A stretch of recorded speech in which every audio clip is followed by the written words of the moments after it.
this episode, we're going to look at one of the more subtle parts of education for life. We call it progressive development.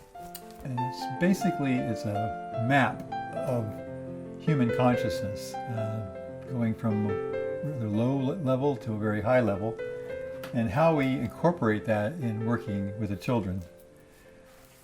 So this is from the chapter called Progressive Development, chapter 11 in the book. It says, the pair of qualities, expansive versus contractive, gives us our best clue as how to apply this concept of specific density to human temperament generally. This is like, what's the quality of consciousness going from expansive to contractive? A helium-filled balloon rises. A stone sinks to the bottom of a lake. The difference between the gravity of helium and that of a stone lies simply in their specific density. Similarly, when human consciousness is expansive, it is light. When it is contractive, it is heavy. An expansive and therefore light temperament, when faced with a problem, views it from a naturally broad perspective and is likely, in consequence, to be solution-oriented. A contractive and therefore heavy temperament is likely to see the problem itself as the entire reality. Contractive people are problem-oriented. So this is a very quick outline of something that can take a long time to understand. But basically the idea is that at one end, human consciousness is heavy. It's very self-involved. It doesn't think about other people and their responses or how our behavior affects other people. At the other end of the spectrum, we can say it's light. It's very open, very sensitive, very aware of other realities. And then there's a couple in the middle that we'll get into in a second. But in Education for Life, the goal is to help children move along this spectrum to whatever length is possible for them to do. So the first thing is you have to be able to recognize the different levels of consciousness, which can take some training. And then the second thing is, how do you respond to these different levels? So I'm just going to give you 4 examples, since we have 4 general categories in this spectrum. So the first, at the bottom of the spectrum, is the heavy consciousness. So this is a child who is just completely absorbed in their own reality. They're not at all interested in anybody else. In fact, they might enjoy bothering other people. And so I had a child like that in the early years. And the way it manifested was that he was a bully, basically. He would pick on the younger kids, but he was also very, intelligent. And he could figure out how to do it, so I never could figure out what had happened. He would always wait till my back was turned. The next thing I hear is some kid crying, but I could never catch him in it. I could never catch him in the act of it. And he was picking on this one boy about 3 years younger than him. And this little boy, he would get upset. He'd start going after the bigger kid, and I'd say, wait, you can't fight. And so we were just basically stuck in this situation. So the way that we try to work with that heavy consciousness, we try to look for consequences. We try to look for, how can we set it up so that there's a consequence that the child caught in that heavy energy is not going to want to have happen. And in this case, it came across, again, just kind of out of the blue. But I thought, well, this little boy always wants to fight, and I'm always breaking it up, and I know it. He's being urged on by the bully, but I can't catch the bully. So I said, okay. So I bought a set of boxing gloves, and I brought them to school, and I just took them out of the box, and I said, okay, now we have these boxing gloves. So the next time that there's an uproar like this, you will get to box, but you'll have to put the boxing gloves on. And I didn't expect this, but what happened was the bullying stopped because I found out later that the bully he was kind of a coward, and he didn't want to get into a fight. He was afraid of getting into a fight, even with the kid who was younger than him. And that was the consequence that got his attention, and it stopped his behavior. It didn't cure him, obviously, of being a bully, but it stopped the problem in the school. So With heavy consciousness, we're looking for consequences that will touch that child's reality in such a way that he doesn't want to continue that negative behavior. If we move up the level, we have what we call contractive ego active is that second level. First level is called heavy. The second level is contractive ego active, and we all cycle through these different levels of consciousness. Some people just spend more time on one level or another, but again, we're trying to help them move up. Well, this boy, he liked to poke people, and he'd be in class, and all of a sudden somebody kind of jumps, and you knew that he just poked them. And so at this level, it was like, how can we change his behavior so that he's not poking people? Because talking to him doesn't work. You talk to him about not poking, and he'll nod his head, and then 5 minutes later, he's poking somebody.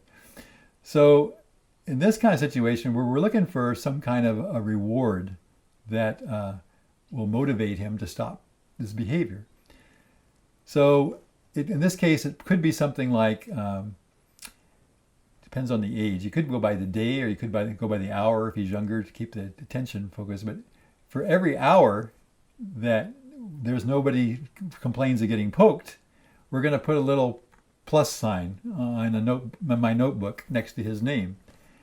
And if he gets 5 pluses in a day, means 5 hours went by during the day when nobody complained of him poking him, then I'm going to give him a reward. I'm going to say, you did it. You made it through the day, through these 5 hours at least, without poking anybody.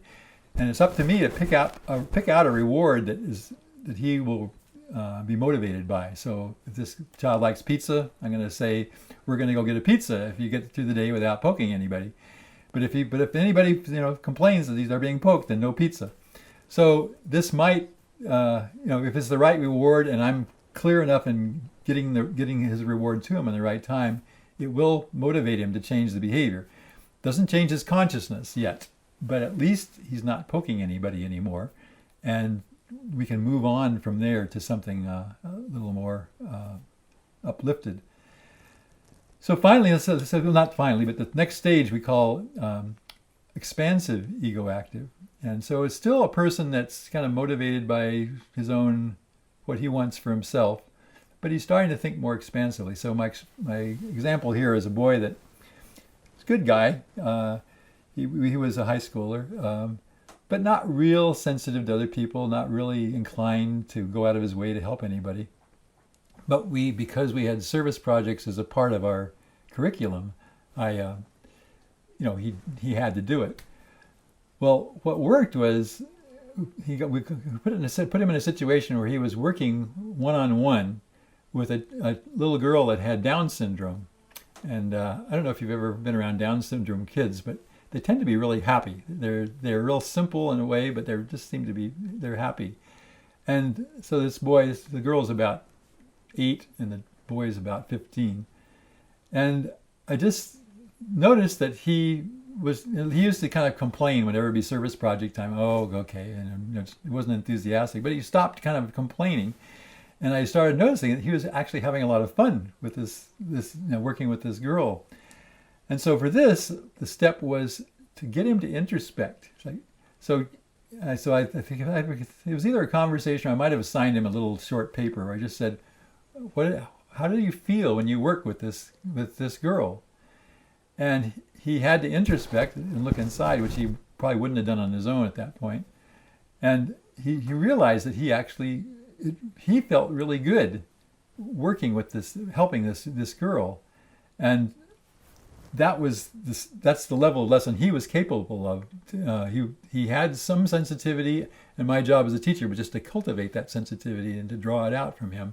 Not to tell him that he was feeling good, but ask him how he felt. And it was obviously that he was feeling a good feeling inside from it. So this is kind of moving these people up the spectrum. If you ask the child who was the first child who was the bully, how do you feel when you're being a bully? He wouldn't be able to tell. He wouldn't be able to tell it was causing a problem. He was kind of blind inside. He was like inwardly blind. He didn't have that part of him activated yet. So that would have been not a helpful way to work with him. The second child with the poking behaviors, again, probably wouldn't have been able to introspect and get anything out of it. So you had to provide external motivation at that point. Up on the third level here, the expansive ego active, you can start to say they're getting ready to have the inner sense awakening so they can actually look inside. So you want to cultivate that. The fourth stage, the light stage, is when the child really is just, their consciousness is broad, it's refined, it's sensitive, and your job as a teacher is simply to welcome that energy, to support it, but not to try to control it or anything. It has its own validity, and your job is, which is hard for sometimes when you're a teacher. You want to be the director of the show and you want to be guiding everything, but when you have that light consciousness come into your classroom, in Education for Life, you have to train yourself to stop and shift your lesson plan to incorporate that energy that's coming from a student. So this happened with me I had a girl who just was very musical, and she had a very refined sense of music. Music that she picked out was very uplifting. And I just noticed that was something that she brought.